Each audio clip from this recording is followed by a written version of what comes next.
নিচ্ছে ভাই এবি পার্টির সাথে শুরু থেকে ধর্মলোকের আগে থেকে হচ্ছিলেন যে একটা নতুন ধারা রাজনীতি সেই জায়গাটা নিয়ে আমরা একসাথে লম্বা সময় কাজ করেছি, সফর করেছি। বিভিন্ন দেশের রাজনীতি বুঝবার জন্য আমরা একসাথে বিভিন্ন দেশে গিয়েছি, অন্য দেশে আমরা সফর করেছি। আজকের এবি পার্টির রাজনীতি এই ফাউন্ডেশন তৈরি করবার পিছনে সিগনিফিক্যান্ট কন্ট্রিবিউশন আছে, সেটা আমরা শ্রদ্ধার সাথে সম্মানের সাথে সফর করছি। আপনি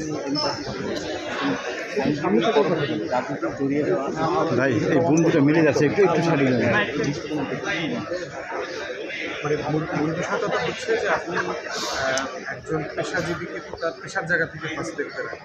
কারণ উনি বোধ করতেন যে উনি আসলে মানে কোর্টরুম অ্যাডভোকেট, পরিচয় ব্যাপারে সবসময় কথা বলতেন। কোর্টরুম অ্যাডভোকেটের বাইরেও ওনার একটা পলিটিক্যাল অ্যাফিলিয়েশন ছিল এবং লম্বা সময় ধরে যে পলিটিক্সটা উনি করেছেন, উনি বোধ করতেন এই পলিটিক্সটা একটা ভুল রাজনীতি, যে রাজনীতিটি কিনা রাজনীতির এবং বাংলাদেশের স্বাধীনতার প্রশ্নগুলো উত্তর একটা মীমাংসা করতে পারে না, এবং সেজন্য তিনি ওখান থেকে চলে এসেছেন।